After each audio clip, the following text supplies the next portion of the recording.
우리 함께 찬양합니다. 찬송가 384장 함께 찬송하시겠습니다.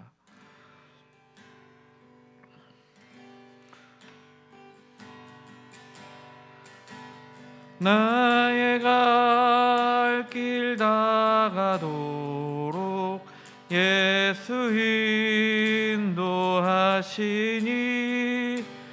내 주 안에 있는 긍휼 어찌 의심하리요. 믿음으로 사는 자는 하늘 위로 받겠네. 무슨 일을 만나든지 만사 형통하리라. 무슨 일을 만나든지 만사 형통하리라. 나의 갈 길 다가도록 예수 인도하시니 어려운 일 당한 때도 족한 은혜 주시네. 나는 심히 고단하고 영혼 매우 가라나 나의 앞에 반석에서 샘물 나게 하시네. 나의 앞에 반석에서 샘물 나게 하시네. 나의 갈 길 다가도록 예수 인도하시니 그의 사랑 어찌 큰지 말로 알 수 없도다. 성령 감화 받은 영혼 하늘 날아갈 때에 영영 부를 나의 찬송 예수 인도하셨네. 영영 부를 나의 찬송 예수 인도하셨네. 아멘.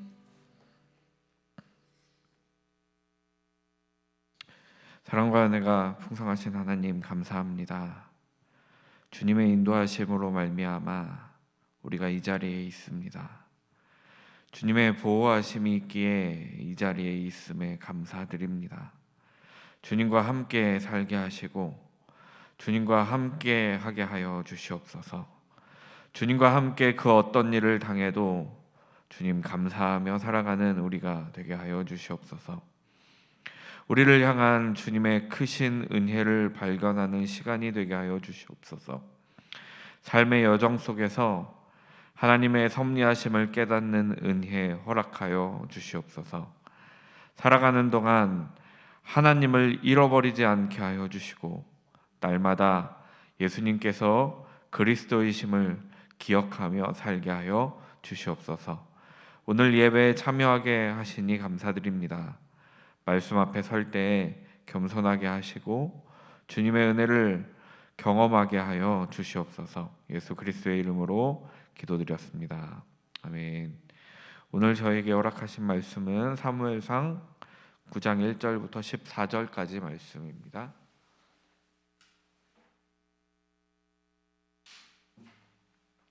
사무엘상 9장 1절부터 14절까지 말씀 함께 한 목소리로 읽겠습니다. 베냐민 지파의 기스라 이름하는 유력한 사람이 있으니 그는 아비엘의 아들이요 스롤의 손자요 베고라스의 증손이요 아비야의 현손이며 베냐민 사람이더라. 기스에게 아들이 있으니 그의 이름은 사울이요 준수한 소년이라. 이스라엘 자손 중에 그보다 더 준수한 자가 없고 키는 모든 백성보다 어깨 위만큼 더 컸더라.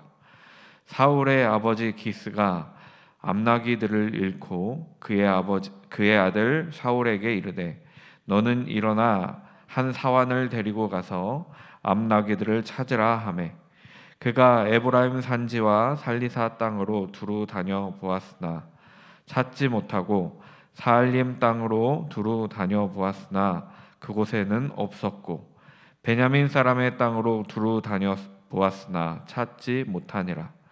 그들이 숲 땅에 이른 때에 사울이 함께 가던 사환에게 이르되 돌아가자. 내 아버지께서 암나기 생각은 고사하고 우리를 위하여 걱정하실까 두려워하노라 하니 그가 대답하되 보소서 이 성읍에 하나님의 사람이 있는데 존경을 받는 사람이라.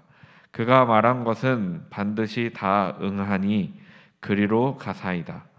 그가 혹 우리가 갈 길을 가르쳐 줄까 하나이다 하는지라. 사울이 그의 사환에게 이르되 우리가 가면 그 사람에게 무엇을 드리겠느냐. 우리 주머니에 먹을 것이 다하였으니 하나님의 사람에게 드릴 예물이 없도다. 무엇이 있느냐 하니 사환이 사울에게 다시 대답하여 이르되 보소서 내 손에 은 한 세겔의 4분의 1이 있으니 하나님의 사람에게 드려 우리 길을 가르쳐 달라 하겠나이다 하더라. 옛적 이스라엘에 사람이 하나님께 가서 물으려 하면 말하기를 선견자에게로 가자 하였으니 지금 선지자라 하는 자를 옛적에는 선견자라 일컬었더라. 사울이 그의 사환에게 이르되 내 말이 옳다 가자 하고 그들이 하나님의 사람이 있는 성읍으로 가니라. 그들이 성읍을 향한 비탈길로 올라가다가 물 기르러 나오는 소녀들을 만나 그들에게 묻되 선견자가 여기 있느냐 하니 그들이 대답하여 이르되 있나이다. 보소서 그가 당신보다 앞서갔으니 빨리 가소서. 백성이 오늘 산당에서 제사를 드리므로 그가 오늘 성읍에 들어오셨나이다. 당신들이 성읍으로 들어가면 그가 먹으러 산당에 올라가기 전에 곧 만나리이다. 그가 오기 전에는 백성이 먹지 아니하나니 이는 그가 재물을 축사한 후에야 청함을 받은 자가 먹음이니이다. 그러므로 지금 올라가소서 곧 그를 만나리이다 하는지라. 그들이 성읍으로 올라가서 그리로 들어갈 때에 사무엘이 마침 산당으로 올라가려고 마주 나오더라. 아멘. 하나님을 믿지 않는 사람들은 우리가 살아가는 인생이 우연의 연속이라고 말을 합니다. 그러나 우리는 그렇지 않습니다. 우리에게는 모든 것이 하나님의 뜻입니다. 제가 지금 여기 있는 것도 하나님의 뜻이고 성도님들이 이 자리에서 예배하고 계신 것도 모두 다 하나님의 뜻입니다. 하나님의 섭리 안에 있습니다. 그래서 우리는 모든 것이 하나님의 계획이었다라고 고백을 합니다. 하나님의 섭리라고 고백을 합니다. 하나님께서 우리를 인도하시는 것이다라고 고백을 합니다. 이 고백이 날마다 우리의 삶 가운데 있기를 간절히 소망합니다. 사무엘상을 함께 묵상하고 있습니다. 이스라엘 백성들이 이제 왕을 요구를 합니다. 그리고 분명 왕이 빼앗아가는 사람이 될 것이다라고 어제 우리가 묵상한 말씀에 하나님께서 말씀하시는 것을 보았습니다. 그럼에도 불구하고 이스라엘 백성들은 하나님이 아닌 왕을 택했습니다. 참된 왕이신 하나님을 선택하지 아니하고 인간 왕을 세워주기를 원하고 있습니다. 그러면서 오늘 본문이 나오고 있습니다. 먼저 1절에서는 사울의 아버지 기스에 대해서 소개하고 있습니다. 베냐민 지파의 6대손입니다. 베냐민 지파 중에서도 유력한 사람이다라고 소개하고 있습니다. 이 유력한 사람이라는 단어는 두 단어로 기록되어 있는데 깁보르 하일이라는 단어로 쓰였습니다. 이 깁보르 하일은 원래 전쟁에서 용맹을 떨친 군대 장군을 표현할 때 사용하는 말입니다. 깁보르 하일은 귀족 계급의 부자를 뜻하기도 하는데 그러니까 지금 그야말로 기스가 유력한 사람이라는 겁니다. 이 호칭을 썼었던 사람 중에서는 어떤 사람들이 있었냐면 기드온, 입다 이런 사람들이 있었습니다. 좋은 집안이었음을 말하고 있습니다. 계급도 사회적인 계급도 높은 사람이었음을 말씀하고 있는 겁니다. 더군다나 사울은 준수한 체격과 키가 컸습니다. 그런 것을 볼 때 사울과 기스의 집안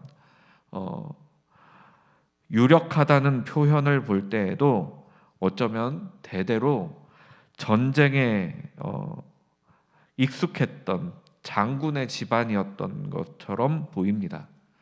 같은 집안의 아브넬도 사울의 군사령관이었던 것을 보면 더욱더 합리적인 생각이 들게 됩니다. 2절에서는 사울을 준수한 소년이다라고 표현하고 있습니다. 이 소년이라는 단어를 우리가 몇 번 살펴보았던 그 나르라는 단어를 사용하지 않았습니다. 나르를 쓰지 않고 바후르라는 단어를 썼는데요.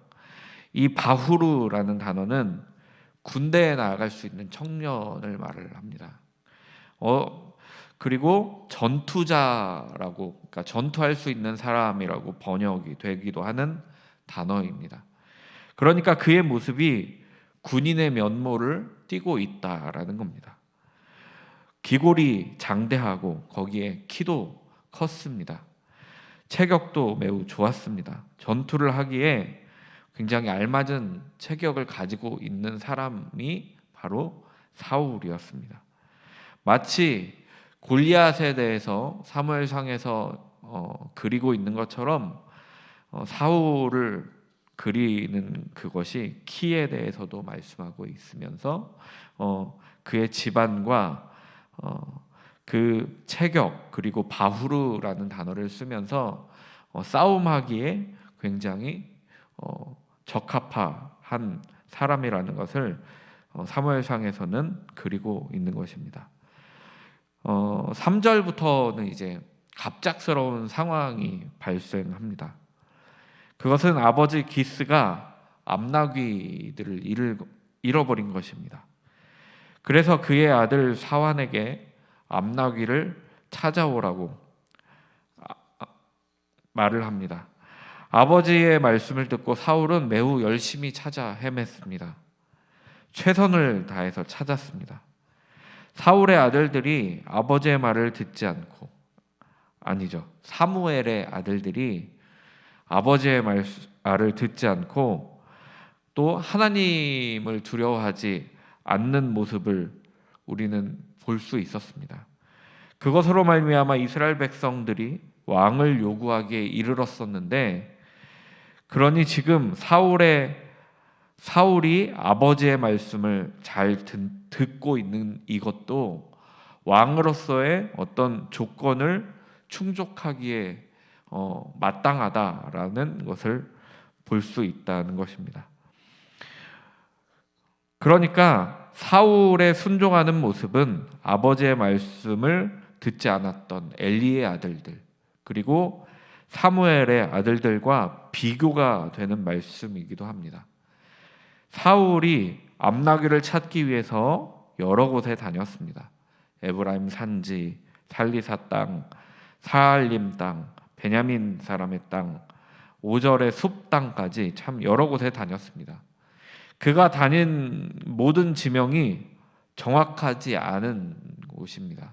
그러나 정확히 어떤 곳인지 특정하기가 어렵습니다. 그러나 베냐민 지파의 땅에서부터 북쪽 지역으로 다녔을 것이다라고 추측해 볼 수 있습니다. 결국 사울은 사무엘이 살고 있는 라마 근처라고 추정되는 숲 땅까지 도달하게 되었습니다. 오랜 시간 암나귀를 찾아 헤맸기에 사울은 아버지께서 오히려 암나귀가 아니라 자신들로 인해서 걱정할 것만 같다라고 말을 하면서 이제 집으로 돌아가자라고 말을 합니다. 사울을 보면서 참 그런 생각도 들기도 합니다. 굉장히 효자구나 이런 생각도 들기도 합니다. 그때 이 사울의 사환이 말을 하는데 하나님의 사람에게 가보자는 겁니다. 그러면서 하나님의 사람에 대해서 설명을 하기 시작하는데 존경받는 사람이다라고 말을 합니다. 존경받는 하나님의 사람이다라고 말을 합니다. 성도님들도 존경받는 하나님의 사람이 되시기를 간절히 소망합니다. 사무엘은 그렇게 불렸습니다. 존경받는 하나님의 사람. 그리고 그가 말한 것은 다 이루어진다라고 말씀하고 있습니다. 사무엘이 얼마나 존경받는 선지자였는지 그의 기도가 하나님으로부터 얼마나 신뢰를 받았는지, 그래서 하나님께서 그의 말을 모두 다 이루어 주셨다는 것을 이 사환의 말을 통해서 우리는 알 수 있습니다. 그 모습을 지켜본 백성들도 사무엘을 얼마나 신뢰했는지 또 엿볼 수 있는 장면이기도 합니다. 그런 사무엘의 소문을 사울의 사환도 들어서 알고 있었습니다. 그런데 지금 마침 그것이 기억이 나서 이제 그에게로 가보자는 겁니다. 그러자 사울은 하나님의 사람에게 드릴 예물이 없다, 우리에게 예물이 없다 이렇게 말을 합니다. 당시에 이제 하나님의 사람 혹은 뭐 선지자, 선견자들에게 가서 무언가를 물어볼 때에는 예물을 드렸던 어떤 그런 전례가 있었던 겁니다. 그래서 사울과 사환이 먹기 위해 가져왔던 이제 양식조차도 지금 다 떨어진 상태입니다. 우리의 주머니에 아무것도 없다라고 말을 합니다. 사울은 아무것도 가진 것이 없었습니다. 그러나 다행히도 사울의 사환에게 은 4분의 1 세겔이 있었습니다. 대략 은 2.8g 정도 되는 무게입니다. 그것을 하나님의 사람에게 드리고 암나귀를 찾을 수 있는 길을 가르쳐 달라라고 부탁하자는 겁니다. 사울에게는 선택지가 별로 없었습니다. 사환의 말을 듣고 사환의 재물을 가지고 하나님의 사람에게로 가기로 하였습니다. 9절 말씀은 성경을 기록하고 있는 저자가, 그러니까 기록할 당시의 상황을 고려하여서 추가한 설명으로 보입니다. 하나님께서 물을 때에는 선견자에게 찾아가서 묻게 되는데, 그 선견자가 성경을 기록할 당시에는 선지자로 불렸다라는 겁니다. 이 선지자라는 단어는 나비라는 단어로 쓰였는데, 이 나비라는 단어는 현대에는 예언자로 많이 번역되어 있는 단어입니다. 그러니까 선지자를 예전에는 선견자라고 불렀다라는 말이죠. 사울은 사환의 의견에 동의합니다. 그리고 하나님의 사람이 있는 성읍, 그러니까 사무엘이 있는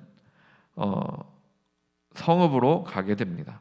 지금 움직이고 있는 행동의 주체가 우리가 보기에는 사울이 아니라 사환임이 매우 인상적입니다.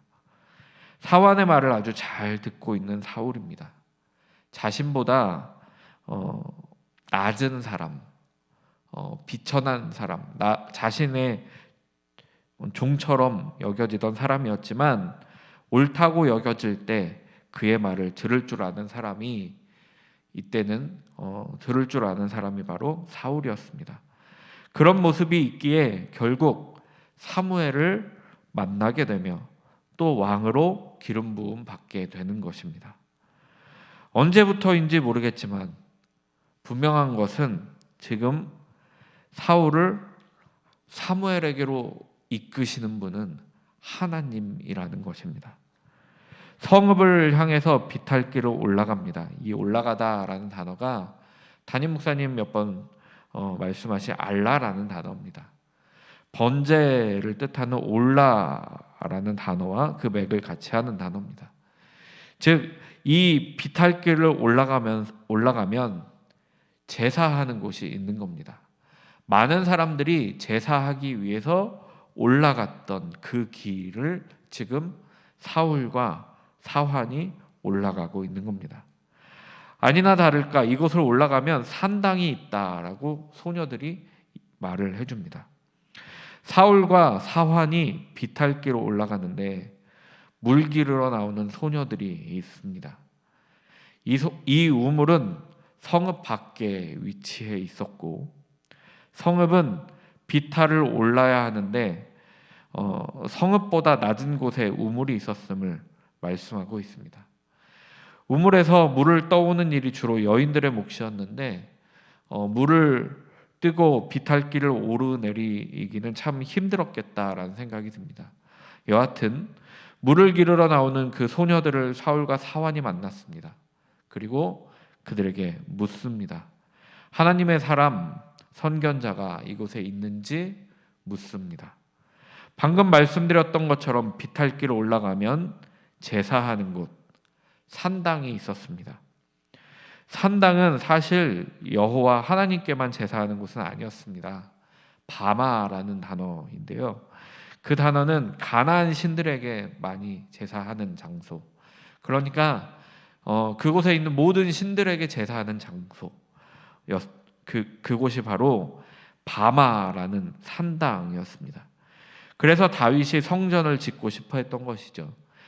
그리고 그 이후에 열왕기서에 보면 산당에 대한 말씀들이 계속해서 나오는데 왕들이 선하게 행동했을지라도 산당은 없애지 않았다라는 이런 부정적인 메시지들이 나오는 것을 보면 산당이 그 당시에 얼마나 좋지 않은 영향들을 미쳤는지도 우리는 또 알 수 있습니다.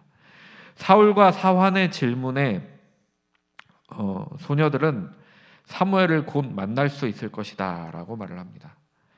산당에서 제사가 있는 날이기 때문이다 라고 말씀하고 있습니다. 이 제사는 추정컨대 공동 식사가 따라오는 화목제인 것으로 추정합니다.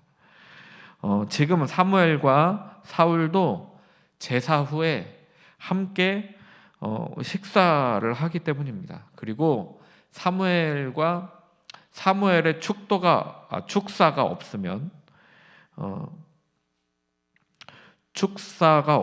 함께 식사를 시작하지 않았기 때문입니다. 사무엘은 오늘 성읍에 왔고 사울도 오늘 성읍에 왔습니다. 이 무슨 운명의 장난입니까? 이것은 모두 다 하나님께서 계획하신 것입니다. 이제 물깃는 소녀들은 사울을 재촉합니다. 어서 올라가라. 속히 가면 만날 수 있다라고 재촉합니다. 제사 후에 함께 식사를 해야 하는데 식사를 하기 전에는 꼭 사무엘이 축사를 한 뒤에야 함께 식사를 한다라고 소녀들은 설명합니다. 사무엘이 이제 축사를 하기 위해서 성읍에서 나오고 있습니다. 산당이 성읍 밖에 있다라는 것이죠. 성읍에서 나오고 있고 그리고 사울은 사무엘을 만나기 위해서 성읍으로 들어가는 길입니다. 그러다가 아주 마침맞게 딱 마주칩니다. 사울은 사무엘을 만나기 위해서 이곳까지 왔습니다. 그러나 종을 통해 사무엘을 기억하게 하신 것도 하나님이시고 또 사환의 말을 통해 사울을 움직이게 하신 것도 하나님이십니다. 사환의 말은 무시하고 갈 수 있었는데도 하나님께서 사울을 이끄셨습니다. 사환의 말을 듣게 하셨습니다. 또 사무엘이 사는 성읍으로 올라가는 길에 물깃는 소녀들을 만나게 하셔서 그들을 통해 지금 사무엘이 이 성읍에 있고 신속하게 가면, 빠르게 가면 만날 수 있을 것이다라는 말로 그 사울을 서두르게도 하셨습니다. 그래서 결국에는 산당에 가기 위해 성읍에서 나오고 있는 사무엘을 만났습니다. 하나님의 섭리가 보이는 오늘 말씀입니다. 하나님께서 처음부터 사울을 이끌어 주셨습니다. 아마도 암나귀도 하나님께서 잃어버리게 하셨고, 그리고 아버지 기스가 아들 사울을 보낸 것도 다 하나님의 뜻이었을 것이다 라고 생각되어집니다. 우리의 삶에도 우연이 없습니다. 하나님께서 가게 하시고 하나님께서 나를 부르셨습니다. 하나님께서 내가 사역하고 있는 곳, 내가 일하고 있는 곳에 부르셨습니다. 하나님께서 우리의 가정으로 나를 부르셨습니다. 그것을 기억하며 오늘 하루를 살아가는 저와 여러분이 되기를 간절히 소망합니다. 우리는 오늘 기도합니다. 이주민교회와 청년 제자교회를 위해서, 선교사님들을 위해서 기도해 주시기 바랍니다. 또 청소년교회와 청소년교회 단기 선교를 위해서도 기도 부탁드립니다. 또 일산 서지방을 위해서도 기도 부탁드립니다. 지금 기도원에 가 계신 담임 목사님을 위해서도 함께 기도해 주십시오. 사랑의 하나님 감사합니다. 주님께서 오늘 예배의 자리에 있게 하시니 제가 있습니다. 오늘 우리가 어디에 가든지 하나님의 섭리에 따라 가는 것임을 기억하게 하여 주시옵소서. 그래서 그곳에서 하나님께서 나를 통해 하고자 하시는 일이 무엇인지 주님께 묻고 깨닫는 우리 모두가 되게 하여 주시옵소서. 오늘 하루를 주님께 맡깁니다. 주님 인도하여 주시옵소서. 예수 그리스도의 이름으로 기도드렸습니다. 아멘.